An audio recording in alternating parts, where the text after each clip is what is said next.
म्हणजे 1 एप्रिल पासूनच सुरू होणार आहे। पुढे बघणार आहोत काही महत्त्वाच्या घडामोडी थोडक्यात। राज्यातल्या कोरोनाग्रस्तांचा आकडा वाढलाय। 220 जणांना आतापर्यंत कोरोनाची लागण झाली आहे। मुंबईत कोरोनाचा आणखी एक बळी गेलाय। 80 वर्षांच्या वृद्धाचा उपचारादरम्यान मुंबईत मृत्यू झाला। राज्यात आतापर्यंत कोरोनाचे 10 बळी गेलेत। देशभरात कोरोनाची दहशत वाढते। कोरोना संक्रमितांचा आकडा आता हजाराच्या वर पोहोचलाय। देशात आतापर्यंत 1071 जणांना कोरोनाची लागण झाली आहे, तर 29 जणांचा बळी गेलाय।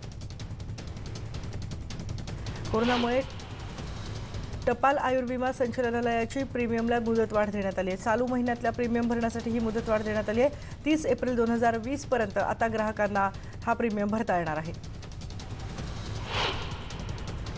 पुण्यात कोरोनाचा पहिला बळी गेलाय। 52 वर्षीय कोरोनाग्रस्ताचा मृत्यू झालाय। राज्यातील कोरोनाग्रस्तांच्या बळींची संख्या आता 9 वर गेली आहे। कोरोना संशयिताचा कोल्हापूरमधल्या सीपीआर रुग्णालयात मृत्यू झाल्यानं खळबळ उडाली। मृत व्यक्ती हातकणंगले तालुक्यातला होता। त्यापूर्वी त्याच्या स्वॅबचे नमुने पुण्याला चाचणीसाठी पाठवण्यात आले होते, पण त्याचा अहवाल अजून आलेला नाही। त्यामुळे मृत्यूचं कारण अजून स्पष्ट झालेलं नाही। डोंबिवलीमध्ये आणखी एक कोरोना पॉझिटिव्ह रुग्ण आढळलाय। लग्नाला उपस्थित राहिलेल्यांपैकी एकाला कोरोनाची लागण झाल्याचं स्पष्ट झालंय। त्यामुळे आता डोंबिवलीमध्ये कोरोनाची भीती आणखी वाढली आहे। नागपूरमध्ये आणखी दोघांना कोरोनाची लागण झाल्याचं समोर आलंय। त्यामुळे नागपूरमध्ये आता कोरोनाचे 16 रुग्ण आहेत। महिलेचे आणि लहान मुलाचे टेस्ट रिपोर्ट्स पॉझिटिव्ह आलेत। ठाण्यामध्ये राज्य राखीव दल तैनात करण्यात आले। कोरोनामुळे ठाणे चेकपोस्ट कळवा मुंब्र्यात राखीव दल तैनात करण्यात येणार आहे। त्यामुळे आता हे राखीव दल इथे बंदोबस्तासाठी असेल। कोरोनाच्या गंभीर संकटाला तोंड देण्याच्या दृष्टीने राज्य सरकार करत असलेल्या उपाययोजनांचा राज्यपाल भगतसिंह कोश्यारी यांनी मुख्यमंत्री उद्धव ठाकरे यांच्यासह राजभवनात एक बैठक घेतली आणि या उच्चस्तरीय बैठकीत त्यांनी पूर्ण आढावा घेतला। मुंबईत कोरोनाची लागण झालेल्या रुग्णांची संख्या झपाट्याने वाढते। मुंबईत 24 तासात तब्बल 47 नवे रुग्ण आढळून आले। त्यामुळे मुंबईतल्या लोकांना आता आणखी सजग राहण्याची गरज आहे। या 47 रुग्णांमध्ये मुंबईतल्या 38 आणि मुंबई बाहेरच्या 9 रुग्णांचा समावेश आहे। त्यामुळे मुंबई आणि परिसरातल्या एकूण रुग्णांची संख्या आता 170 वर पोहोचली आहे। मुंबईत संचारबंदी सुरू आहे, पण अनेक जण या संचारबंदीचं सहज उल्लंघन करताना दिसत आहेत। मेट्रो सिनेमाजवळच्या प्रिन्सेस स्ट्रीटवर काही तरुण मित्राचा वाढदिवस साजरा करण्यासाठी फिरत होते, तेव्हा त्यांना पकडण्यात आलं आणि भर रस्त्यातच या सगळ्या तरुणांना पोलिसांनी उठाबशा काढण्याचं गिफ्टही दिलं। संचारबंदी असूनही लोक अजूनही बेजबाबदारपणे बाहेर पडतायत। पोलिसांनी अडवलं तर फुटकळ कारण घालून हुज्जत घालताना दिसत आहेत। विशेष म्हणजे पुण्यात कालच गुलटेकडी भागात एक अख्खं कुटुंब कोरोना पॉझिटिव्ह आढळून आले। दुबईहून आलेलं हे कुटुंब गुलटेकडी वसाहतीत राहत आहे। त्यामुळे त्या भागामध्ये कोरोनाच्या संसर्गाचा मोठा धोका निर्माण झालाय।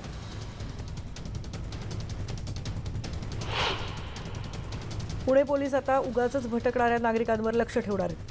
ड्रोननं हे लक्ष ठेवलं जाणार आहे। लॉकडाऊनचं उल्लंघन करताना जर असं कोणी आढळून आलं तर त्यांच्यावर कारवाई करण्यासाठी आता पोलिसांच्या हातात ड्रोन असणार आहेत।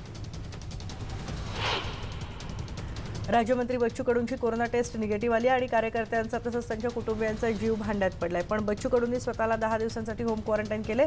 काही दिवसांपूर्वी पालकमंत्री बच्चू कडू यांना ताप आणि खोकला असल्यानं त्यांनी 26 मार्चला कोरोनाची चाचणी करून घेतली होती। कोरोनाविरोधातला लढा हा मानव जातीच्या अस्तित्वासाठी असल्याचं उपमुख्यमंत्री अजित पवार यांनी म्हटलंय। हा लढा जिंकण्यासाठी सत्ताधारी, विरोधी पक्ष आणि जनतेची सुद्धा एकजूट महत्त्वाची असल्याचं ते म्हणाले। वैयक्तिक स्वार्थ आणि पक्षीय मतभेद बाजूला ठेवण्याची अपेक्षा त्यांनी व्यक्त केली आहे। नाशिकमध्ये 4 ट्रक आणि 1 कंटेनर नाशिक शहर पोलिसांनी पकडलेत। नाशिक मुंबई महामार्गावर गरवारे पॉईंटवर पोलिसांनी ही कारवाई केली आहे। राजस्थान, मध्य प्रदेश आणि उत्तर प्रदेशचे जवळपास 400 जण या ट्रकमध्ये सापडलेत। जुन्नरमध्ये पुणे नाशिक महामार्गावर एका पोलिसानं काही लोकांना गाडीतून कोंबून घेऊन जात असल्याचं समोर आलंय। 15 प्रवाशांना घेऊन मारुती गाडीतून प्रवास सुरू होता। एका पत्रकारानं हा प्रकार उजेडात आणल्यानंतर पोलिसांनी त्यांना सगळ्यांना मदत केल्याचं समोर आलंय। गोंदिया जिल्ह्यात कोरोनाबाधित पहिला रुग्ण आढळलाय। त्यामुळे जिल्हा प्रशासन आता खडबडून जागं झालंय। लॉकडाऊनच्या काळात नागरिकांनी भाजी खरेदीसाठी बाहेर पडू नये म्हणून कृषी विभागाच्या वतीनं गोंदिया तालुक्यात बचत गटाच्या माध्यमातून डोर टू डोर भाजीपाला विक्री करण्यात येते। कोरोनामुळे अत्यावश्यक सेवेसाठी कर्मचारी मिळत नाहीयेत, त्यामुळे नालासोपाऱ्यातल्या तुळींज इथले पेट्रोल पंप अनिश्चित काळासाठी बंद करण्यात आले. अर्थातच त्यामुळे नागरिकांची गैरसोय होतीये. फीसाठी तगादा लावणाऱ्या नवी मुंबईतल्या शाळेवर कारवाई होणार असल्याचं महापालिकेचे आयुक्त अण्णासाहेब मिसाळ यांनी सांगितले. कोरोनाच्या संकटातही शाळेकडून फीसाठी मेसेज पाठवले जात आहेत. तक्रारीनंतर नवी मुंबई महापालिका आक्रमक झाली आणि महापालिका आयुक्तांनी पत्रक काढून कारवाईचे आदेश दिले.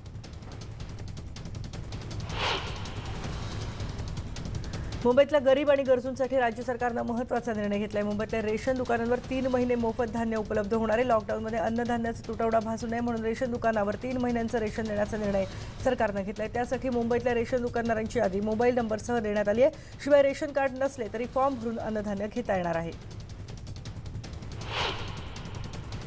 जिल्ह्याच्या सीमा सील केल्यानंतरही सागरी मार्गाने मुंबईतल्या काही लोकांनी बेकायदेशीररित्या रत्नागिरीत प्रवेश केलाय. त्यामुळे आता सागरी सीमा सुद्धा सील करण्यात आल्या आहेत. रत्नागिरीतल्या महत्त्वाच्या मासेमारी बंदरावर सुरक्षा गार्ड तैनात करण्यात आले. कोणतीही बोट या बंदरावर आल्यास त्या बोटीच्या मासेमारी परवान्यासह इतर अनेक कागदपत्रांची तपासणी करण्यात येते.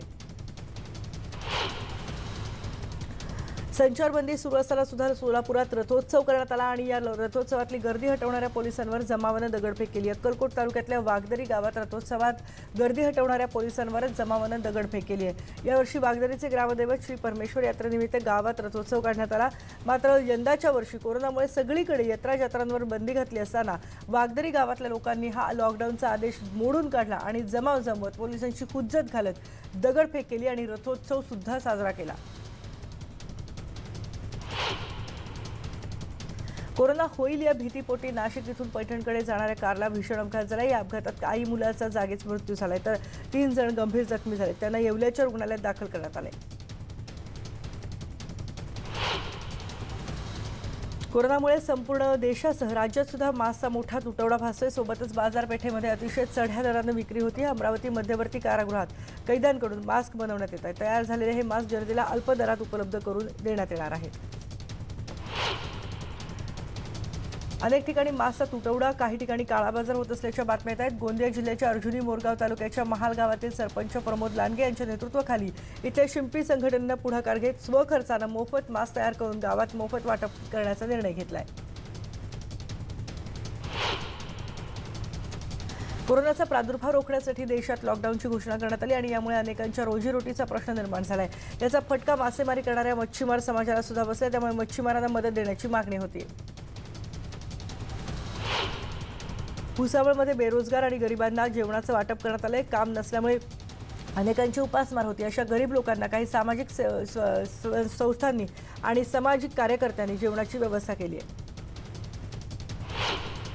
उल्हासनगरमधून एका ट्रकमध्ये तब्बल 22 लोकांना लपून उत्तर प्रदेशला नेलं जात असल्याची माहिती समोर आली. हे सगळेजण उत्तर प्रदेशमधल्या कोशबी भागातले रहिवासी आहेत आणि महाराष्ट्रात काम करतात.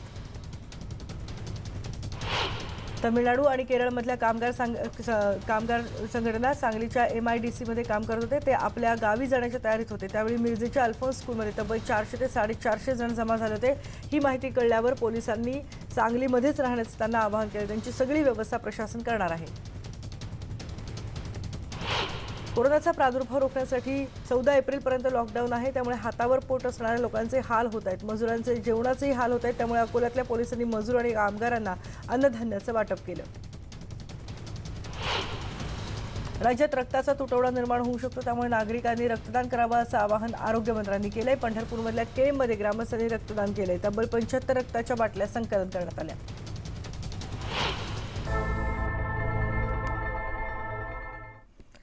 आपण बघतोय सुपरफास्ट महाराष्ट्रामध्ये महत्त्वाच्या घडामोडी थोडक्यात. बातमी भिवंडीची. कोरोनाची दहशत असल्यानं सगळीकडे संचारबंदी लावण्यात आली आहे. पण भिवंडी शहरात मात्र मोठ्या प्रमाणात काही तरुण नाहक दुचाकीवरून फिरत आहेत. त्यामुळे पोलिसांनी तरुणांना पकडून त्यांना उठाबशा काढायला लावल्या.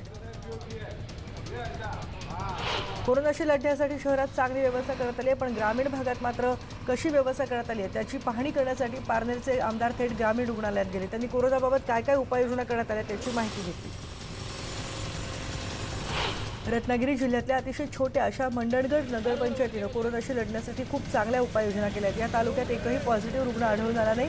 या नगरपंचायतीनं शहरात जंतुनाशक फवारणी केली आहे. शहरात हात धुण्यासाठी सॅनिटायझरची सोय असणारं सेंटर सुद्धा उभं केले. बीड जिल्ह्यातल्या 500 गरीब आणि मजुरांना 15 दिवस पुरेल एवढं धान्य देण्यात आलंय। डॉक्टर बाबासाहेब आंबेडकर प्रतिष्ठानकडून ही मदत देण्यात आली। राज्यात रक्ताचा तुटवडा निर्माण होऊ शकतो, त्यामुळे आरोग्यमंत्र्यांनी नागरिकांना रक्तदान करण्याचं आवाहन केले। त्यामुळे पंढरपूरमधल्या केममध्ये ग्रामस्थांनी रक्तदान केले व रक्ताच्या तब्बल 75 बाटल्यांचं संकलन करण्यात आलं। होम क्वारंटाईनबद्दल निष्काळजीपणा करणाऱ्यांच्या विरोधात कारवाई करण्याची मागणी शिवप्रतिष्ठानचे संभाजी भिडे यांनी केली आहे। सांगलीच्या जिल्हाधिकाऱ्यांकडे त्यांनी ही मागणी केली। कोरोनाचा फैलाव झाल्यामुळे चीनवर जगानं बहिष्कार टाकण्याची मागणी सुद्धा त्यांनी केली। भिवंडी शहरामध्ये अनेक तरुण उगाचच दुचाकीवरून फिरतात, त्यामुळे पोलिसांनी तरुणांना पकडून त्यांना उठाबशा काढायला लावल्या।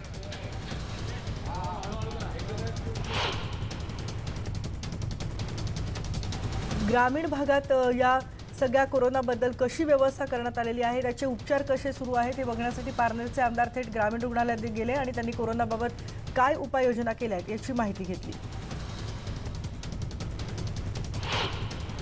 रत्नागिरी जिल्ह्यातल्या अतिशय छोट्या मंडणगड नगरपंचायतीनं कोरोनाशी लढण्यासाठी चांगल्या उपाययोजना केल्या आहेत। या तालुक्यात एकही पॉझिटिव्ह रुग्ण आढळलेला नाहीये, पण या नगरपंचायतीनं शहरात जंतुनाशक फवारणी केली आहे। हात धुण्यासाठी सॅनिटायझरची सोय असणारं सेंटरही उभं केलंय।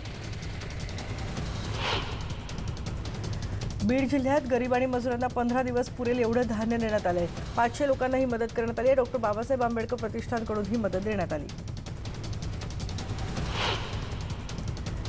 यानंतर सुपरफास्ट महाराष्ट्रामध्ये इथे एक ब्रेक घेतोय, पण तुम्ही घरी राहा, सुरक्षित राहा आणि स्वतःची आणि कुटुंबियांची काळजी घ्या।